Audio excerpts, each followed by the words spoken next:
Welcome, beautiful thinkers. So, this is an interview here with my friend, Bitcoin consultant, cryptocurrency journalist, and expert, Juan Galt. And he's going to tell us a story about how he quit smoking. So, his whole formula for doing it, how he set the deadline, and came up with all the good reasons for doing it, and how he executed it. So you can check out his website at juangalt.com, and there you can see a list of his services and the products that he's offering. Let's begin.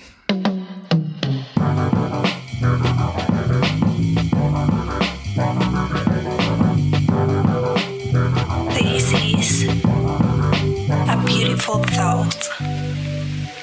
I'm here with Mr. Juan Galt, and he's going to tell us a story about how he quit smoking. How are you, Juan? Good. How are you doing, man? Yeah, pretty good. Relaxing, chilling in Guadalajara. Sounds great. Yeah. All right. So let's talk about the story. So what was regular life like before you decided to quit smoking? Yeah, I mean, it was the same as it usually is. I've been working from home for a long time, so it's a lot of computer time, mostly just that, right? Just working online and everything that goes with that. There was a time when I was living in Acapulco years ago that I've always kind of struggled with exercise, like doing exercise, and I started smoking when I was about 15 years old, and my mother smoked and my father smoked, and so tobacco was kind of like built into my life, and I always to some degree like resented that. Like I was kind of upset about the smoking thing, but I also like really enjoyed smoking. Like it was like it felt good. I liked playing with the smoke. It gave me a break from whatever I was doing to sort of stare out, just kind of think. And I didn't know this at the time, but it was actually like a very intellectually stimulating. I mean, I knew that nicotine was intellectually like a cognitive stimulant, but I didn't realize what effect that had on my personality and on my view of myself as a whole. So we can kind of connect back to that later, which was a kind of an interesting realization. But I mean, over time, like as I started to get older, and as I'm 30 now, so like as I started to get older, and as I started to kind of try and work out and all this stuff, tobacco always seemed like a bad thing, right? I mean, especially my lungs and so on. Like I didn't want to get lung cancer. I had an uncle that got lung cancer, and so I didn't really want to suffer from that. So it was like, okay, well, at some point I'm gonna have to quit, and I don't want to have when I have kids, I don't want my kids to also smoke, right? And so it's like I have to quit at some point, but I never really tried to quit, and I never tried to quit because I knew that it was going to be difficult to quit, and I didn't want to fail at quitting, and so I think it was, I don't know which year it was, but it was maybe a year and a half ago or almost 2 years now that I, for some reason, it kind of clicked for me. It was like, okay, I'm gonna probably stop smoking soon.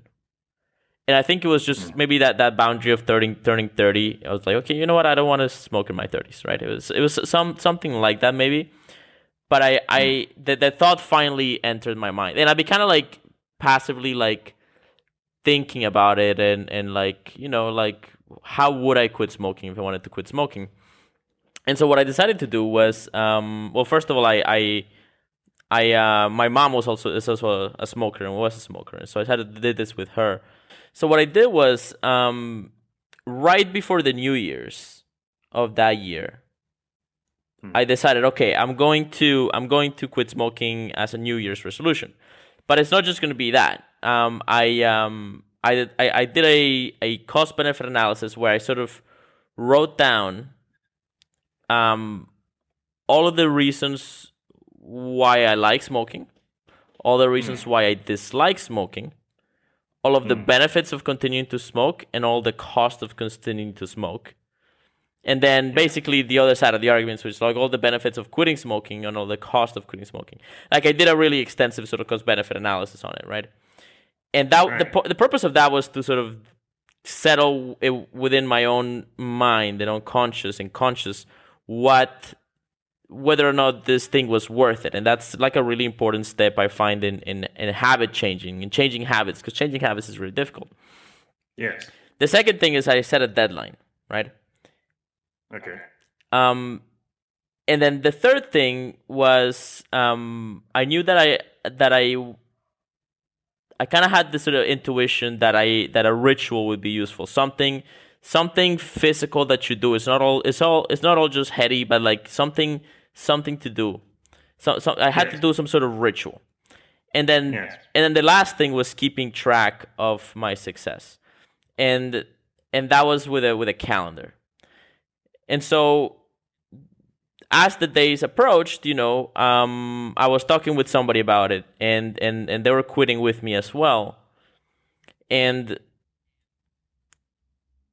so we were kind of talking about it, and on that New Year's Eve, we basically smoked like half a pack, and then the last cigarette of the box, we just threw it on a fire. We burnt it because we were having a bonfire, so we threw it on the bonfire, right? Yeah. And starting that day, we basically quit smoking, right? And the other thing that we did before that was we watched a ton of documentaries. Like the 4 or 5 days before that, we watched a bunch of documentaries and videos about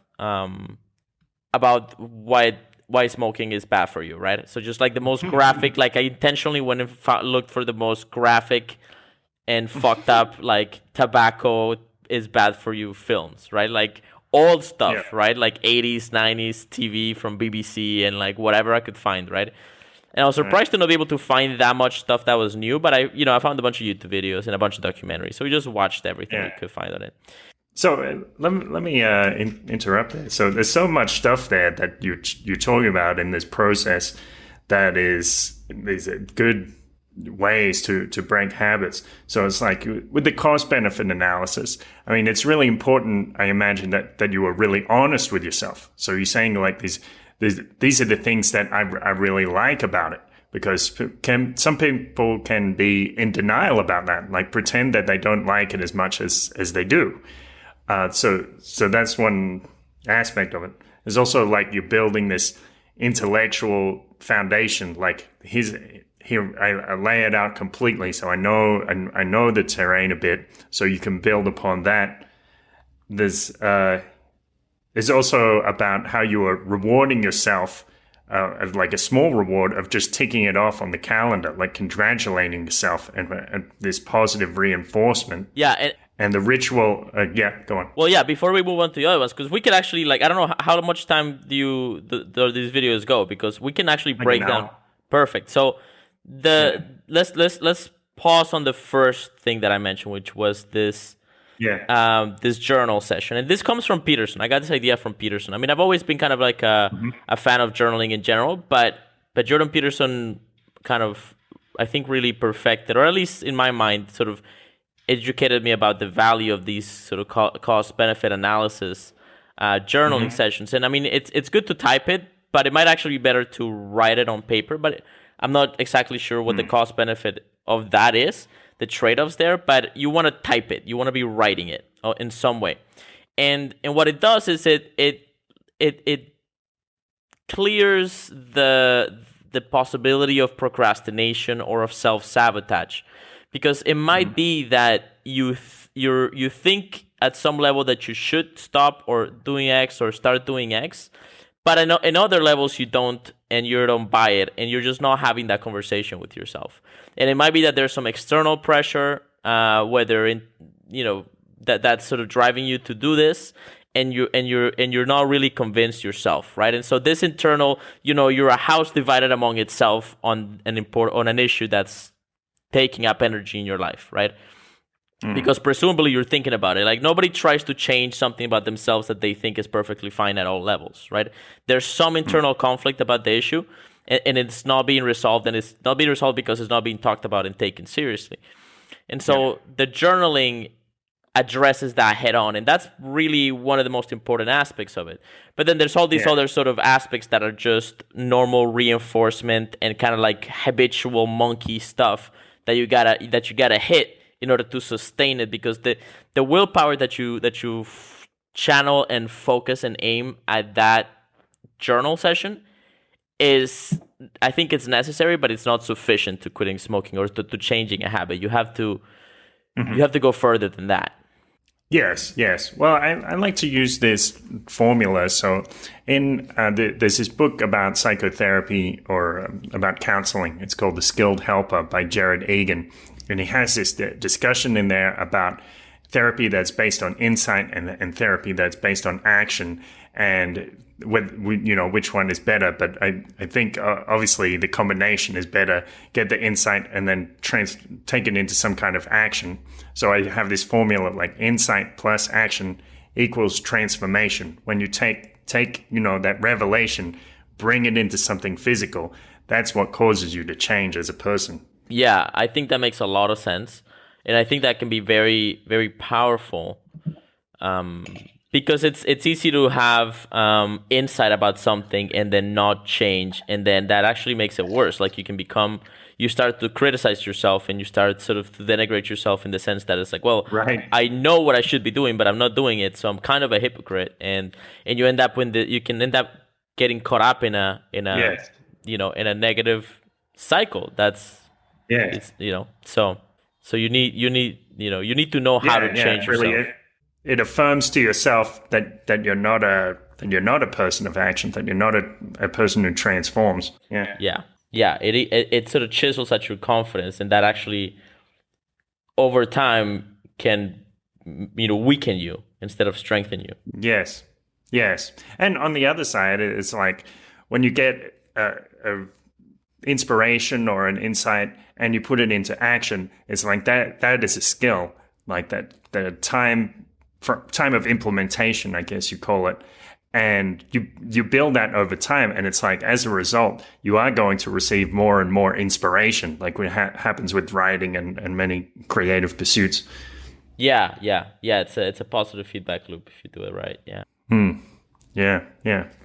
All right, well, let's talk about that ritual with the burning the box. Tell me about that. Yeah, so that was another interesting piece, because that kind of came spontaneously. But I've kind of always been curious about the Greek mythology, and over the past 2-3 years, I've gotten curious about rituals as a sort of psychological vehicle for transformation. And this also in part inspired by Peterson, but it's also really curious. I mean, it's always been an interesting thing from a psychology perspective. It's like, why do humans do such funny things that scientifically you would look at and be like, well, that has no, without an insight into psychology, that the ritual of throwing the last cigarette into the bonfire would make no sense. It would look like superstition. If you have no understanding of psychology, it would look like superstition. But once you understand some of the fundamentals, what you're doing is you're telling your unconscious, this is the last cigarette, and it will not be smoked, and you're throwing it in.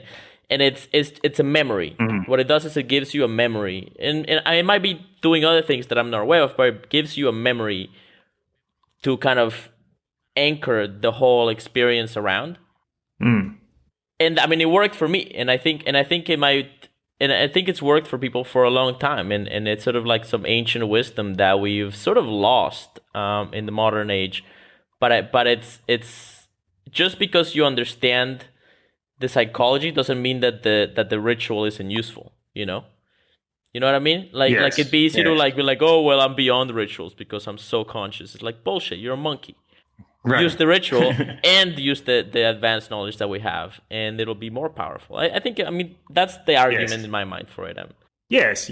Well, I like this idea as like we have these dreams, and a lot of the time dreams aren't literal, and they're basically hardly ever literal. They're symbolic, and this is like the interface between the conscious and subconscious mind. So if we can create a symbol for ourselves in our waking life, then it is going to speak to our subconscious mind and say, hey, this is what's important. Yeah, absolutely. Yeah. And by the way, when you talk about throwing your last cigarette in the fire, it made me think of, have you ever read Man's Search for Meaning? I've heard of it. I've not read it. Yeah, it's a very interesting book about Viktor Frankl, the psychologist who's in a concentration camp. And what happens is, well, the cigarettes, in a way, they're symbolic of life, because you need to keep trading the cigarettes to try to get favors and, get an extra slice of bread or whatever it is.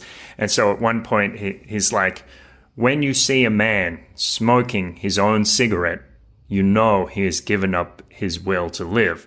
Which is a really interesting symbolism, because nowadays cigarettes are also a symbol of death, and you throwing a cigarette in the fire is, in a way, it's a symbol of rebirth, I would say. Yeah, the symbolism around cigarettes is really interesting. It goes way back. Obviously, there's some big sort of marketing campaigns around cigarettes.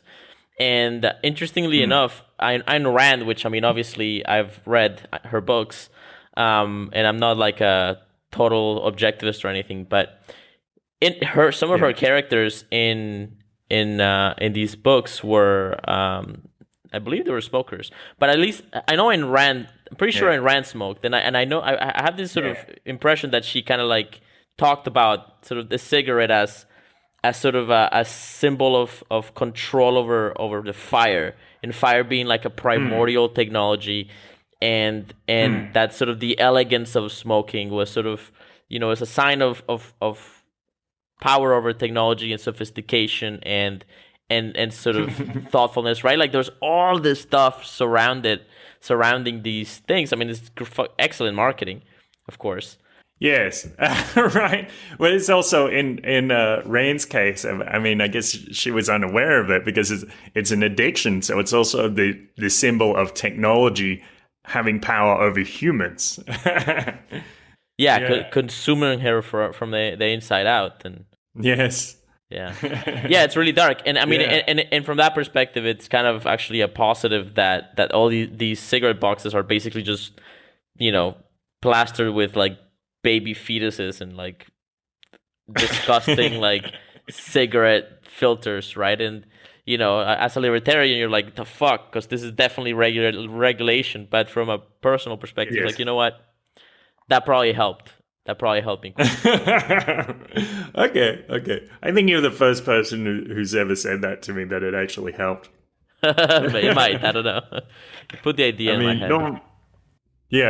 Normally, people say that positive reinforcement is stronger than negative reinforcement, but maybe it has its place. In trading is well known that a loss is much more painful than a win is pleasurable. Right. Yeah. I've definitely felt that in poker. Yeah. Yeah. All right. So what about the deadline? What was the value of the deadline?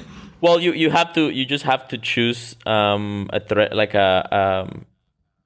you just have to have a date where you're gonna do it. Otherwise, you're never gonna do it, right? Okay. Yeah. It's like this specific goal. But it wasn't arbitrary, right? It was definitely aligned with a date which is symbolically valuable, which is New Year's Eve, right? New Year's Eve, and which is historically and culturally supposed to be the beginning of a new era, right? Like it's the end of the calendar and the beginning of the calendar again, right? And there's been many rituals throughout time and history around this era, around this sort of time of the year that are sort of renewal and transformation and rebirth rituals, right? And so why would I go against that? Why not just use that momentum that we have? Because it's not just a history that might be detached from us, but it's the fact that everybody else is doing it, and probably unconsciously they're talking about the sort of the starting again, or the New Year's resolution. So you're kind of going with other people in this momentum to change. And so Yep. So that was the purpose of the date. And this reminds me about something else, which we can talk about later, which is, never mind. I forgot. Go for it. Okay. All right. So what happened? The date clicked over and you were just like, you gave up and it was very easy, or not really? Yeah, so I would say it was easier than I thought it would be, but I also expected, and this is part of what we sort of studied in our preparation for it, was that it was going to be difficult. Especially the first few days were going to be difficult. That it was going to be a headache, and it's going to be irritable, and a literal headache. A literal headache. I mean, I had already accidentally quit smoking once years before. It was when I was kind of in the peak of my crypto journalism. I was writing articles, and I had like 2 or 3 articles that I was researching and writing at the same time, and I ran out of cigarettes, but I had food in the house, and so I just kept writing and researching, and then all of a sudden I started to get really cranky and irritable and angry, and I was like, what the fuck? I was just angry and like irritable. It's like, what the fuck's going on? Like suddenly kind of like struck me. It's like, why am I so pissed off? And it was like, oh shit, I haven't smoked in like 3 days. Yeah. And so that stuck with me as memory. So I knew that it was going to be something like that. And obviously you've heard of it, right? So we prepared for it. We cleared our schedule for the first week of January, and we just decided to take care of ourselves. And one of the important things too is that you don't want to change more than one habit at a time as a general rule, because one isn't hard enough. So like forget about like diet and workout if you're trying to start a new routine or anything like that. Just please yourself for a week, and then just get out of the smoking and solidify that habit, and then you can deal with the other ones later on. And I mean, people famously gain weight when they quit smoking. I certainly will gain some weight after quitting smoking, and I'm starting to put it down now, but yeah. All right. So you just gave yourself some leeway on that front. Yeah. Like, not going to be too worried about eating a bit more. Pretty much. Food or something. Yeah. Yeah, fair enough. Yeah. Okay, cool. So it's interesting. So your mother decided to do it with you? Yeah, that's right. Yeah, she was the one that I was doing it with. Yeah. Yeah. Okay. And your father, he didn't? No, he wasn't with us. No. Okay. Oh, this is interesting. So it's kind of like maybe a sort of inversion point in your life. He quit smoking like before either of us did, actually. So he quit smoking like years ago. Yeah. Yeah. I see. Yeah. Okay, cool. Yeah. All right. Yeah, but I'm saying it's kind of an inversion point. So it's like your parents raised you, and then at some point you start to have this positive impact on your parents. What do you think about that? That's interesting. I hadn't considered that. Yeah. Yeah. Yeah, definitely. It's like sort of bringing back, like giving back to, educating them now and correcting their mistakes and sort of Yeah. So it's like, some people talk about ancestral healing or something like that, and it is like if you start to correct your habits, it somehow does echo back through your family unit. Mm-hmm. Well, that's the momentum that you're fighting with all habits. Positive and negative is that's what your family did, and you know you have to either stop the negative cycle or continue to the positive cycle, you know, and that's what it is. Yeah. Cool. So what happened after that? Like, was it just a few days of difficulty, or were there 30 days in where you're like, fucking, I really could use a smoke, or what happens? Yeah, no, I mean, it wasn't, I mean, I remember being irritable and frustrated. I remember my mom being tempted, but we just had to kind of, everything was already set so that we were going to do it. And I think right around that, the New Year's Eve, I kind of realized, okay, we're going to need reinforcement. So I think we went and got like a calendar. And then the first day, I made sure that I scratched the first day and she scratched the first day. And that's the really important that's really important because when you scratch the day off, it gives you a dopamine hit because you're like it's the moment of success and it is unavoidable, and that dopamine hit starts to build, it starts to reinforce the choice, and so we kept doing that for multiple weeks, and that did it for me. And then the other thing, and for her as well, like we were good for a while. Eventually, she kind of relapsed into smoking. I think she didn't actually do the journaling. That's one thing. And her friend came over, and her friend smoked, and they had like a ritual of smoking and drinking when her friend came over, and basically she kind of relapsed, but. But I think she kind of like got out of it again. I don't know where she's at. I don't think she smokes anymore. She doesn't really buy packs. She's kind of like a casual smoker basically at this point. But for me, like I never went back to it because my resolution was very clear. And the other thing that this reminds me of is that I realized that I had to be puritanical about it. Like, oh really? You have to be puritanical about something like this because one exception is enough to slide you back into the habit, especially with something like tobacco, which is highly addictive, and that I already have like deep positive sort of kind of networks, like cognitive networks around it and reinforcement networks around it, so to speak, right? Like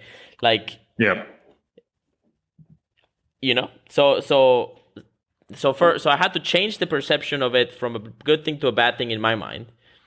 And then I had to like puritanically reject it always, forever, until the end of time. Wow. And isn't that a lot of pressure? Huh? No. It sounds like a lot of pressure. No, it's really easy. It's actually really nice because there's just no scenario. Like it just makes saying no very easy. It's like, no, I'm not going to smoke. No, there's no good reason to smoke. And that's really important because you're gonna be tempted, and socially you're gonna be tempted, and you're gonna be having a drink, and somebody's gonna be smoking in the bar, and you're gonna smell it, and you're gonna be like, oh shit, right? And so, but no, you don't smoke anymore. It doesn't matter how drunk you are. You don't smoke anymore. It's never. And that's wow. I think that's really, really important. Now, is it mission critical? Maybe, maybe not. So basically it worked for me, and I didn't smoke for about a year and a half, and then I smoked about a month and a half ago, and I can tell you that story and why I did it. But I have a sense that you have questions or comments, so I'll let you take it. Okay. All right. Yeah, there's a couple of things I'm thinking about. So one is about this distinction that I read. I forget where I read this, but the idea of a lapse and a relapse. So a lapse might just be a one-time thing, but sometimes we have this all or nothing mentality, like in for a penny, in for a pound. If we have a lapse, like we have that one cigarette or, whatever it is, that one joint, I don't know, could be anything.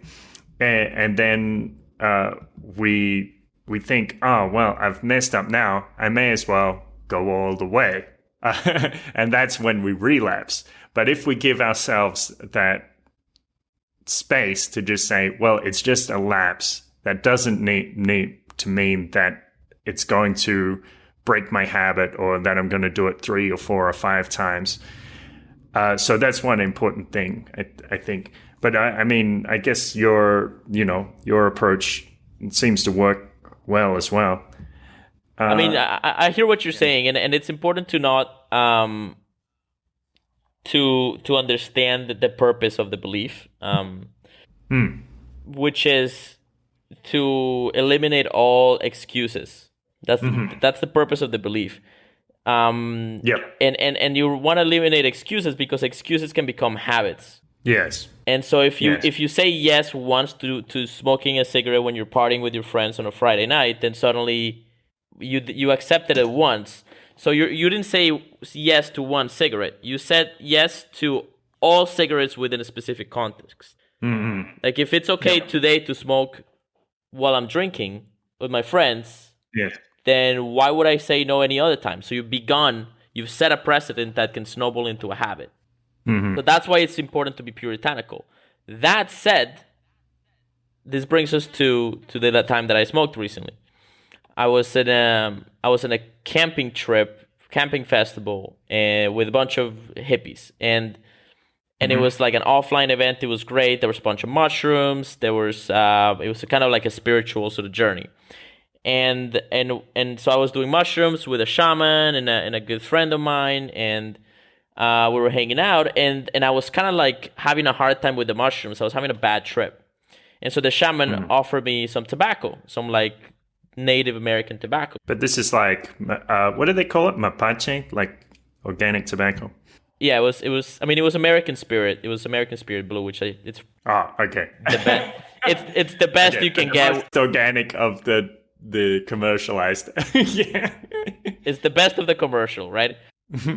But yeah, I mean, there's some stuff that's non-commercial, that is sort of like the actual leaf that was really fucking good tobacco. Yeah, the wild stuff. Yeah. Yeah, it's really good. So anyway, but it's also bad for your lungs. And so he offered it to me, and I was like, you know what? In this context, in the context of healing, in the context of sort of the spiritual journey, in the context of regrounding myself after a difficult mushroom trip, I'm gonna accept the tobacco, and so I accepted it, and so I smoked it, and it did what it used to do for me, which is it gave me a cognitive boost. It grounded me, really did ground me. It helped my stomach a little bit because it's sort of good for digestion or it stimulates digestion anyway. Because I was kind of like feeling sick and stuff, and so it helped me with that. And you know what? In that context, tobacco was good for me. And then a couple of days later, too, a Native American, we were in a bonfire, sort of a spiritual bonfire, and this Native American kid asked permission to smoke in the fire, and then people were like, yeah, cool. And then but it's part of his history and his ritual to share tobacco, but nobody smokes because everybody's like now paranoid about smoking, right? And so, but I like the kid, so I accepted the gift, and so we shared a tobacco's, and then that was that. And so in the context of spiritual ceremony, I accepted it. But as I made that choice, I was thinking this has to be the only context in which I accept it, because otherwise I'm going to end up smoking again. And I was tempted to. I ended up hanging out with the shaman guy and my other friend for a few more days, and I kept smoking through the whole time, right? And so eventually I just had to be like, okay, well, I'm not going to buy any cigarettes. And then after I part ways with them, I'm going to have to stop because that's the problem, right? It becomes a habit again. And so even in that, which is the best the best case scenario use for tobacco, right? Like there might be another medical use for it somehow in some very niche scenario. Even in that scenario, it can become a bad habit again. And so I just stopped smoking, and I haven't smoked since, and I don't intend to. All right. This is interesting. So I think there is this principle about, like, for lack of a better phrase, I say like the exception proves the rule. It's like the reason, part of the reason you quit tobacco is because you recognize the power of it, like the power that it can have over people, the power it can have over your health in a negative way. But then so it means that if it's in this other context, then you're actually, in a way, you are showing this high respect to it. So I had this thing. This is okay.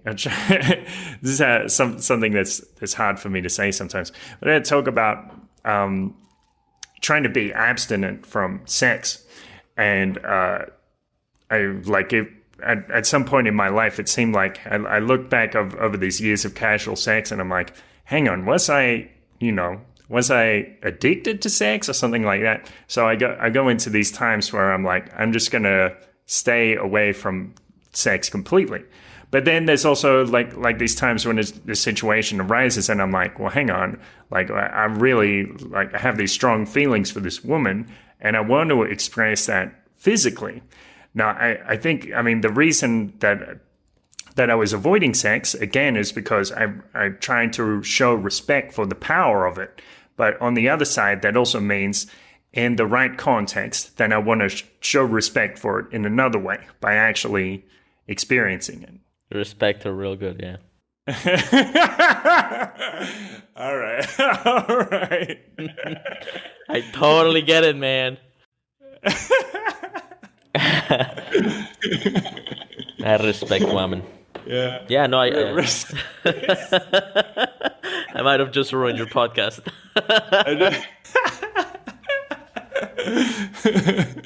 I put this precious pearl before you and you just spit on it. Well, here, let me make it precious again. Yeah. And I mean, this is a whole other podcast, but yes, sex is a sacred act. It is the one behavior that binds us to life and that keeps life going. It is our whole nature is designed to get us to do this one thing, but it's not because it's fun. Like the fun is the carrot. It's fun and it feels great when you do it right. In order to get life out of it, that's the only natural purpose from it. I mean, other than there's healing stuff, and you can probably there's definitely there's spiritual arguments for the side sort of collateral benefits to it, but it's fundamentally sacred because it is the source of life, and so there is a proper place for it, and there's definitely you could argue there's rituals, proper rituals for it. Yeah. But there's a spectrum of use of it, and then there's a sort of like a portion of that use that is entirely recreational and entirely disconnected from its sacred purpose, and it becomes like a snack without meaning and yes, without nutritional value. Yeah, exactly. So. And it's like anything else, really, too. Yes. So now, having done that in that ritualistic context, do you regret having smoked? No, I don't regret it. No. Yeah, but you are more mindful of, okay, there is a time and place, but there's also a line. Yeah, there's a time and place, but there's a danger to it, and it's very clear to me that I am addicted to it. And that, like, separated from it, it's nice to not smoke because I don't think about smoking anymore. And then the smell of it, actually, I don't like the smell of it. Having not smoked for a while, I don't like the smell of it. When you're smoking, you don't notice the smell, and you actually like the smell. But when you stop smoking, you stop liking the smell. But I understand and respect its power to lure me back in and to sort of turn me into a smoker again, or hook me back into the habit.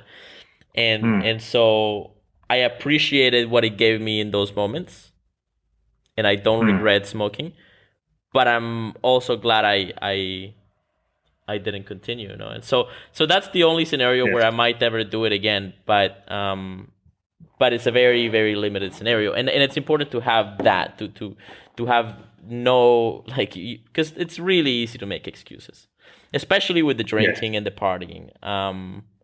Yes. That's where it's most dangerous, yeah. Yeah. All right. Well, what about the benefits? Like, what good stuff do you feel or experience as a result of giving up that habit? Yeah, I mean, I my lungs feel clear. They're probably healing now. So, like, I'm actually healing my lungs rather than damaging them. One of the things that I noticed, which was, well, and there's also, like, I don't have this stress looming in my unconscious that I might get lung cancer one day, that I'm rolling every cigarette, I'm rolling the dice, and I might die a horrible death because of it, That's out of my mind. So it's released cognitive energy, it's released energy within me, and that's good. Yeah. Let's examine that for a second. So, like, so releasing energy, no stress that you might get lung cancer. Is there a way that you can phrase this that's more powerful, that affirms life for you, rather than saying no stress? Or how is the energy? That's another way to say it. What kind of energy do you have? I don't know that there's a better way to put it, because it's aesthetic. It's a cloud of negative energy of doom and gloom in your future, like, and you're removing that. So now you're liberating time in the future. You're liberating, and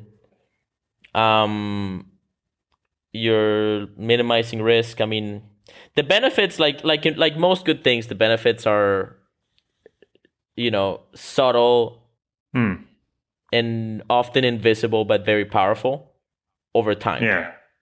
And the costs are very immediate, and like that's, Yes. I don't know. I mean, if you can see it, Yes. tell me. Yeah. All right. Well, let's try from another angle. What about this? How do you see your future now as a result?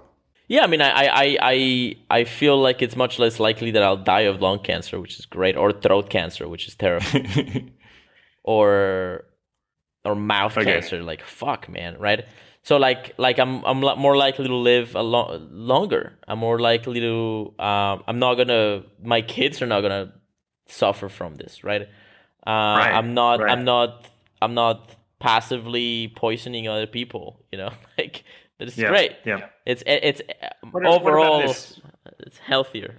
How do you see yourself as an old man? Like, say 40 years from now, what do you look like? Like a silver fox. Yeah. Yeah, I mean, I would like to be fit, in my 70s. I would like to be, I would like to be still kicking ass, or be kicking more ass, right? I mean, I know I work with a 70-year-old that's just the beast. That the guy is just incredible. So like I could only hope to be like that, and if he smoked, he might have not been here, So yeah, I mean, I might get to live longer, and they get to do more cool things, And yeah, I mean, it's huge. Yeah. So you might live long enough to teach people, just as your boss is doing for you now. Yeah. I might see my kid. I might get, like, once I have kids, I might get to live to see them become awesome people, and yes, it's got to be a really interesting experience too. Yes, yeah, for sure. So, what do you think are the biggest things that to take away from this whole journey? I mean, I think we've covered it. I think the strategy that I took, I think it was successful. I think it's interesting, somewhat innovative, maybe, at least in my understanding of, like, as far as I'm aware, it's I haven't heard anybody put all those things together like that. Yes. So I think that's interesting, and I think it can be applied to many different habits. I'm planning on applying it to a different habit. It does take planning, and it does take kind of like, you do have to sort of orient yourself towards it, because it's a lot of different pieces. It takes a good deal of planning, and it takes some time. But I mean, I think if we can learn how to change our habits for the better, that, I believe, turns us into a kind of superhuman, because most human beings are going to fall prey to their habits. That is sort of our tendency. We are creatures of habit, and if you can't change your habits, then how much free will, or how free you are, really becomes suspect. Yes. Yeah. Well, that was a kind of a revelation for me. So I was in Wat Tham Krabok, this temple in Thailand, and there's a lot of people who go there who are drug addicts, and that was kind of the time when I started to look on my life and think, was I a sex addict or something? And one interesting thing is this Thai or perhaps Buddhist view of destiny. So when we say the word destiny, sometimes we think it's like fate, like some things are just going to happen regardless. But in their view of the world,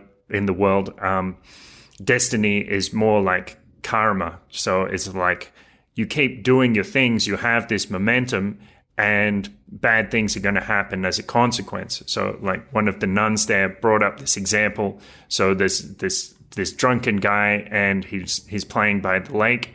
Of course, one day he is going to fall into the lake, and maybe he might drown or have some problem because of that. But if he doesn't drink, if he changes his habits, then he will never fall into the lake, and he will never drown. And that's how he changes his destiny. That's really interesting. So it's like you're weaving your own destiny through your actions, and that's the karma. Yeah. Karma is it's very interesting. Yes. I think that makes sense. Yeah, I think so.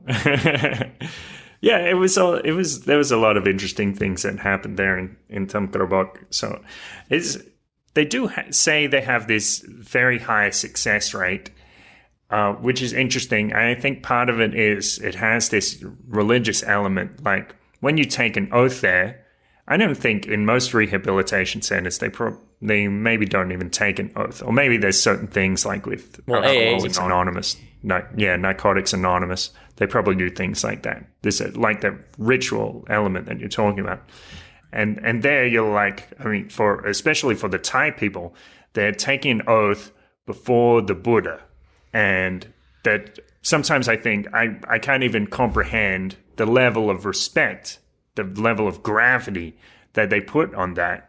It's hard. Well, I mean, I had to learn that kind of sacredness, like what it is to be a temple, what it is to have respect for the Buddha or for a tradition.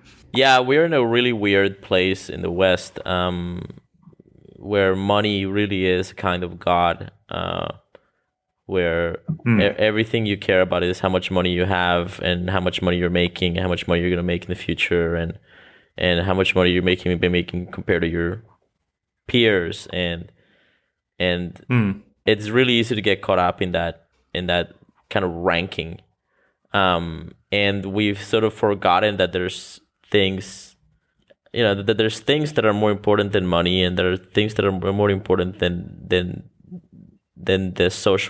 climbing a social ladder. And social media doesn't help that at all. No. Yeah, I mean, I do see an awakening. I do see kind of like a sort of spiritual awakening in people. So that's a good thing. Yeah. Yeah, and you pick a god and pray to it if you want to change a habit.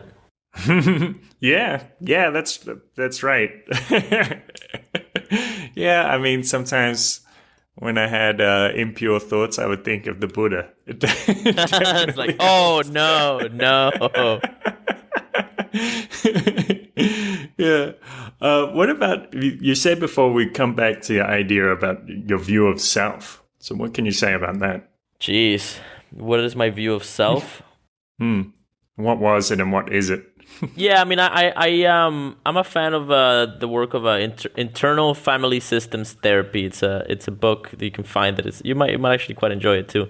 Internal family systems therapy, or IFS, and their approach to psychology is that there's sort of there's basically 2 or 3 kinds of psychological entities, fundamentally. One of them is the observer. And the observer is basically you can call it the pineal gland, you can call it the awareness or the self, or the true self, you can say. Which is it's just the aspect of the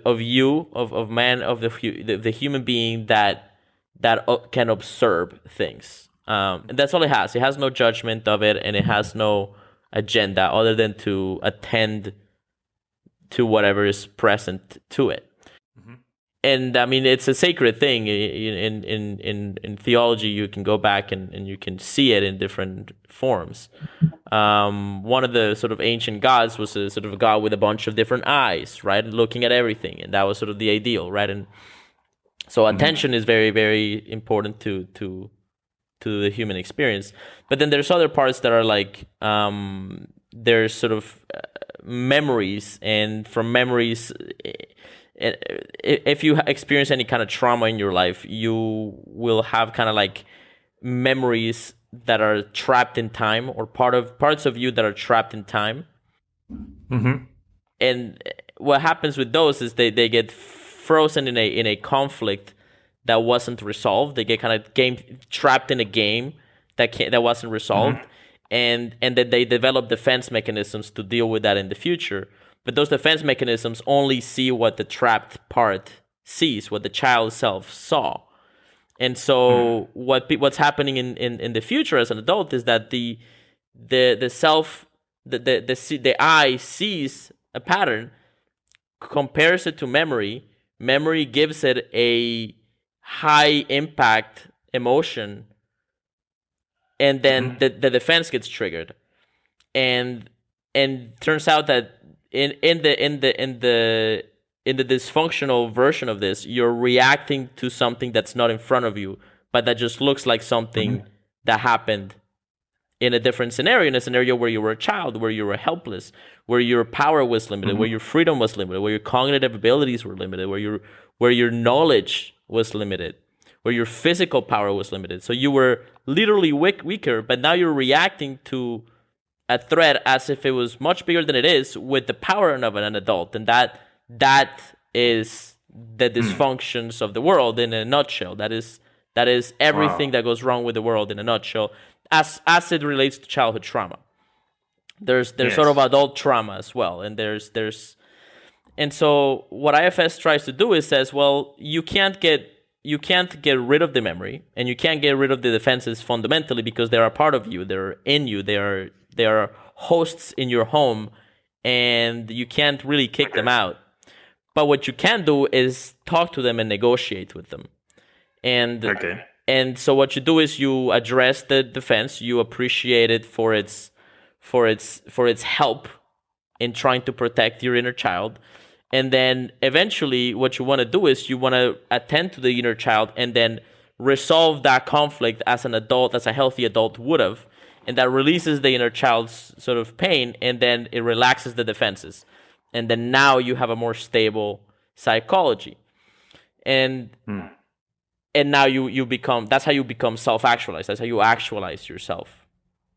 And so the self is an actualized self. I mean, I don't know exactly what the literature meaning of self is, but I'd say that the higher self, the self that you want to be, is one where there is a general healthy consensus, let's say, between the different parts of yourself, where you're not fragmented and compartmentalized and polarized, right? Where you don't have one defense system. Self. Yeah, you have an integrated self. You don't have one part of yourself, one psychological defense of yours fighting another psychological defense of yours, right? Because that also happens, right? Like one defense takes control for a while, and then when that falls apart, another defense takes over for a while until that falls apart, and then another defense takes, and then people just bounce between this sort of, and that eventually becomes what we more or less understand as bipolar disorder, arguably, right? One could argue, and I'm pretty sure there's sort of psychologists that argue that. So. Okay. Yeah. All right. Interesting. I'm trying to. Well, I don't know if this example fits exactly what you're saying, but I'm trying to give this example to try to bring it into focus, make it a little more concrete. So, yeah, actually, the first time I took ayahuasca, I remember I had this memory, and maybe I hadn't even thought of this memory since it happened. So it might have been something. I must have been maybe 4 years old. And I was in the kitchen with my parents and my brother and my sister. And I did something. I don't know if I somehow bumped into my mom, like getting off a lap, something like this. And she started crying. And my dad was like, "Look, you made your mom cry." And I was like, "No, that's impossible. Like, adults can't cry." And I looked, and she really was crying. And I was like, "Huh? What just happened?" And this thing must have been in my unconscious mind just for so long. And maybe there were certain interpretations attached to that, like I'm a bad person, or, I'm not worthy of love, or I must be cautious in order not to hurt people. There must have been all kinds of interpretation attached to that. And so ayahuasca showed me this, and she's like, listen, you're going to, here's what you should do. Ask your parents about this and ask them what they remember. And I did. And my parents were like, no, I don't remember that at all. And so this thing that was so important to me, that had been so buried within me, actually made no difference to other people. It was all about me. And I couldn't have seen that unless I asked about it. So I don't know if that, it doesn't quite entirely fit with what you're saying. Yeah, no, I think it does. Yeah. Okay. Yeah, because to an adult, to the adult self, and that's what you did in the process of self-actualization. Ayahuasca told you, go talk to your parents so you can resolve this conflict that you haven't resolved for 20-something years, right? And then your parents were like, oh, I don't even remember. It's like, oh, okay. For your inner child, that was really stressful because, like, you maybe you just didn't at the time. Sounds like you didn't know that you could hurt an adult or that you could hurt the feelings of an adult or whatever. Right. And so that was a big kind of like shock to you. And it sounds like the message was like, be cautious with other people, which is a good message to learn from your parents. But maybe it was, for some reason, it was particularly like it stood out as a very strong memory. Yes. Well, for such a long time, I was very introverted, and I didn't really know how to express myself well around people. And so that was somehow that fits into the mix there. Okay. So was it like you said something to her that hurt her feelings, or was it that it sounded like it was like a physical thing, like you bumped into her, but you don't remember the... Yeah, I still don't know what the cause was. That's the weird thing about it. From my perspective, it might have been something I said, or something. I guess according to the memory, it's just like sticks with me that it was something very personal and very, very cruel that I did. That's how I remember it. When I asked my parents, they were like, I don't know, maybe you were on mom's lap and you jumped up too quickly and knocked a jaw, so it hurt her. And which is, not quite a personal thing. Not something that, deserves a lifelong trauma or something. It's just a mistake. Yeah, it might be that it meant more for you than it meant for them, but it meant enough that she cried, and so that kind of solidified the memory. I mean, what matters is what you remember, your impression of the thing being, because that matters, because you can sort of in a imaginary scenario, in a sort of simulated kind of, like, you can go and try and change the memory by doing what an adult would do to guide your inner child out of that emotional stress, right? Mm-hmm. Yep. Like, and I know that we're talking about, like, I'm not trying to give you therapy. I think it's just an interesting example of what I was talking about earlier with IFS, right? Because another plot twist to this would be that whatever you said triggered her, and she overreacted. Yes. Right. And so now you're seeing an overreaction to something that as a child you thought of as not that harmful, but she's crying, and now your dad's mad at you, right? So now you're like, oh my God, I just set a bomb off, and this is... I didn't even know there was a bomb there. And so of course you're going to be socially anxious, right? Of course you're going to be socially anxious after that, right? Yes. And that might be it. Or not. Yes. I don't know.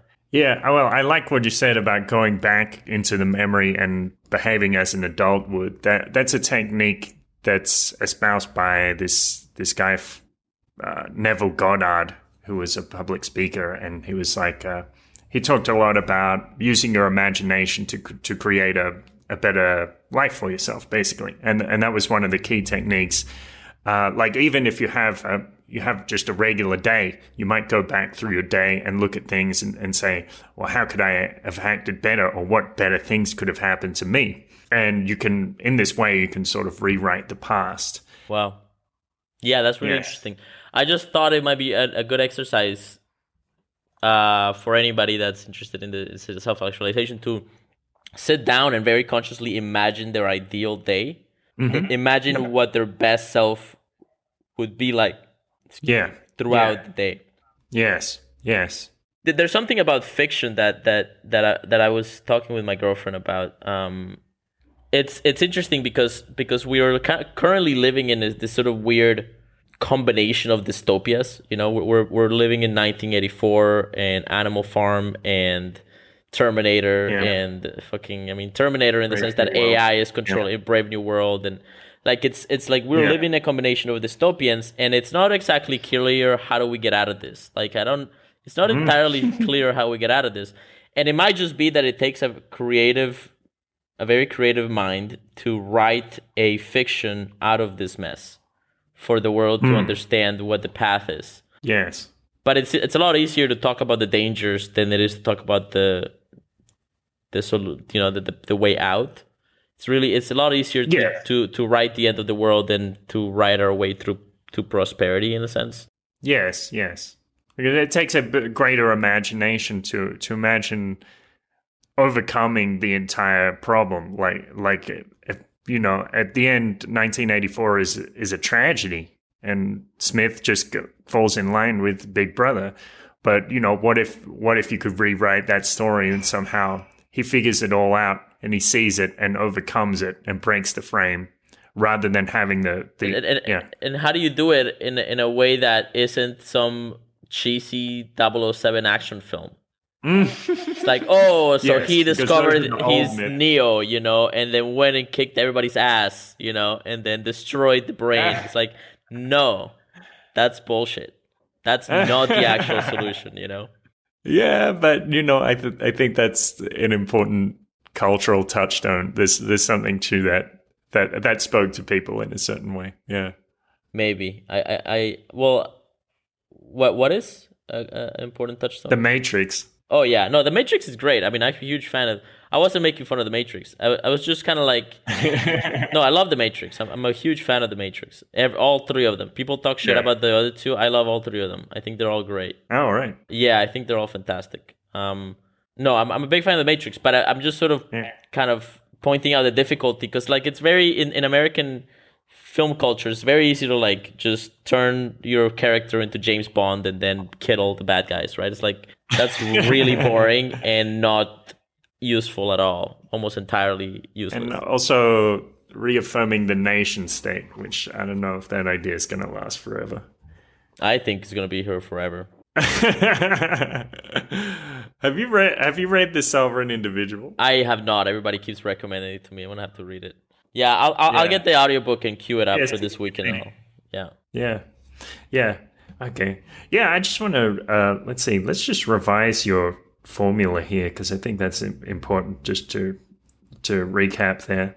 So it's like you did the journaling, do this cost-benefit analysis, look at the costs and benefits of continuing to smoke and the costs and benefits of quitting or, living a more healthy life. Setting a deadline, having a ritual, something that's impactful, visual, or something that impacts the senses. Keeping track, Something memorable. Keeping track of your success or, going further and even congratulating yourself, like high-fiving your mom and say, we did it another day, No, that one's really important. That literally grab a calendar and start checking off the days that you succeed. And you got to do it for 40 days, ideally 40 days. There's reasons for it, but that's more or less where your brain accepts the new habit. You gotta do it for a certain period of time for it to be cemented in your psyche. It can't just be a week. It has to be 4 weeks or so, and then it becomes a new habit to not do it, basically. Right. And I like what you said as well, like about the losses being more memorable than the wins. And so we kind of do have to account for that. So it's like make every day that you don't do it a win. Really emphasize it to push the scale in the other direction. Yeah. Yeah, I guess that's pretty much the whole thing, right? Yeah. There's a few other things. So the puritanical aspect of it, it's useful. Like I think New Year's resolution is a good time to do that kind of stuff, but just grab one at a time. One of the problems with New Year's resolution is people will try to change the 10 things that are fucked up in their life at the same time, and they'll fail at all of them because it's a Herculean effort. Like, Yes. people don't understand how difficult it is to change 10 habits at a time. Like, look at all the stuff I had to do to change one habit. Yes. And I'm certainly no master of free will and willpower. Right. But I've studied enough psychology that I knew that this would work. But you have to just grab one, because that's just, it's difficult, man. Yeah, and you want to have respect for how difficult it is. Otherwise, you'll fail. It's just that's just the way it is. Yeah. Right. Yeah, that's true. That's kind of a pitfall. Like, I have seen people just play it down like, oh, well, I'm just going to change my life and everything's going to be perfect. Well, no, it's not going to be, all smooth sailing. There's a little more to it than that. Yeah. Great. And, I like what you say about just changing one thing, because it is like, I did do this podcast the other day talking about a commitment to self-improvement, a commitment to lifelong self-improvement. So when I was like 19 or 20, I had this experience. I was walking up the stairs of my friend's apartment, and I just thought, wow, hang on. I've started self-help and self-improvement and started changing these few habits in my life. And if I just keep going, year after year, month after month, then my life is going to be fantastic eventually. I don't know how long it will take, but it will be. And that's, that's true. Yeah. Yeah, it's really powerful, actually. Yeah. Yes. Changing one thing at a time, small improvement. What do they call it? Zansai? All right, so where can people find your stuff, or what are you working on? What are your projects? I mean, right now I'm mostly just doing Bitcoin stuff. So I teach people about Bitcoin, what, why, how.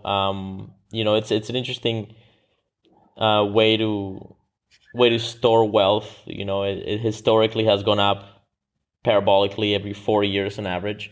So I kind of teach them how to do it. And right now we're focusing on trading and stuff. There's some trading stuff that we're doing. We're doing risk management and so on. So, I mean, it's almost entirely separate from what we're talking about right now, which is psychology and all that. But one of the things that I find really interesting about Bitcoin is that, from a psychology perspective, is that because it is fundamentally scarce, there's only so much Bitcoin in the world. There's 21 million Bitcoin that can ever exist, and about 4 million of those have probably been lost to people not knowing how to keep them safe. And the other 4 million haven't been minted yet. There's sort of like a minting schedule, and it'll end at a certain point in time. So, but there can only be 21 million Bitcoin. Because it's fundamentally scarce, it is different than all other money in the world. All other money is fundamentally abundant. There's a central party in your nation state government, Federal Reserve, that can create it and allocate it to whoever is nearest to them, because how else would you distribute it? And then you distribute it out, and then eventually it gets a trickle down to you. And that's how currency works. And that actually changes. It has a fundamental, like, unconscious impact on the way you value your energy, the way you value your output, the way you value your time. Like, money is a vehicle to store energy. You work and work and work, and whatever you don't consume, you store it in money. And Bitcoin is a battery of energy. And it's a battery of energy that cannot be tapped onto by other people. And that anchors you around a different kind of, like that changes your priorities over time. Once you start really using it, once you have a big enough bag of Bitcoin, it anchors you to think long term. It anchors you to think about, okay, I'm not gonna spend all my money on this or that, because I'm gonna think about the future. It really reorients you about to the future in a way that fiat currency doesn't. And so yes, I just wanted to share that because it's relevant to kind of the theme of this podcast, and it is a selling point of Bitcoin that is not talked about often. So everything else, I mean, I can tell you about how to make money on Bitcoin. I can teach you how to use it. I can teach you how to some degree, how to trade it and how to manage the risk. But the impact that it'll have on your psychology and in your natural willingness to think about the future, that is understated. And I think it's quite good for the world, I think, in general, that people are more risk averse and more thoughtful about the future. Yes. Okay, great. So I know you have are you still doing consulting for this stuff or? Yeah. Okay. So where can people find you? Yeah, if you go to beyourownvault.com, you can find me. I'm also on Juan Galt on Twitter and juangalt.com or juanesgalt.com. You can find everything that I do there. So just go to juangalt.com and you'll find me. Great. Cheers, man. Okay, awesome. Thanks for sharing your story and sharing that formula so people can benefit from that. Yeah, I really enjoy it. I don't get to talk about psychology enough. I really enjoy it. So thanks for having me on, man. A beautiful thought. Thank you for listening. So I like what Juan said about writing fiction to come up with a better world. Like, how do we write our way out of this? How do we come up with a way to overcome the unusual problems that we find ourselves with? And I think it would be great if we could all just take a moment and try to think about what the world might look like in 10 or 20 years if we start to move in alignment with our vision of what the world might look like in 10 or 20 years. So if you just take a moment, I mean, what might it look like? The world might be a lot more peaceful. We might have a lot more prosperity, a lot more options in terms of the kind of society you want to live in. So maybe people are setting up communes and working together peacefully in agricultural communities.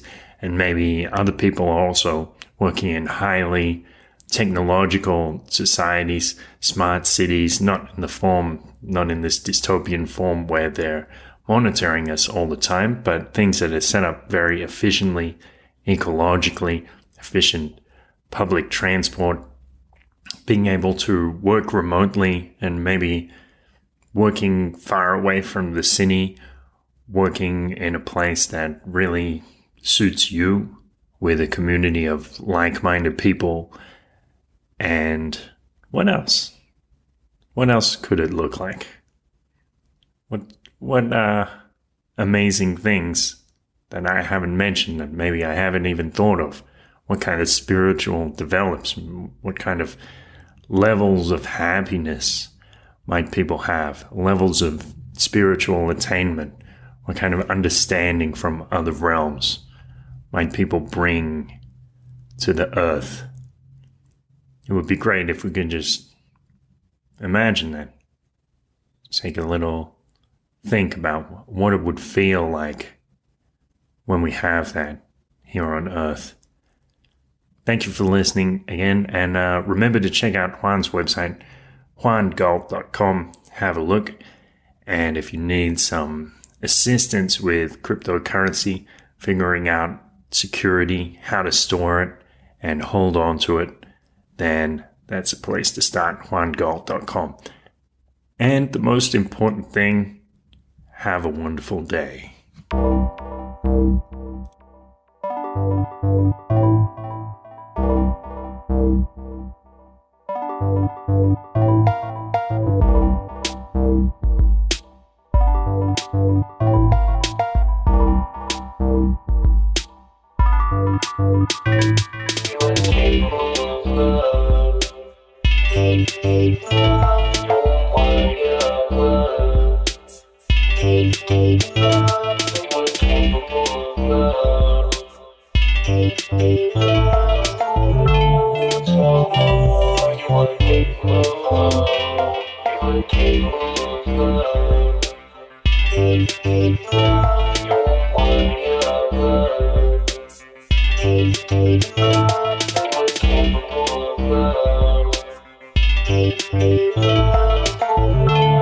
Love. Ayahuasca.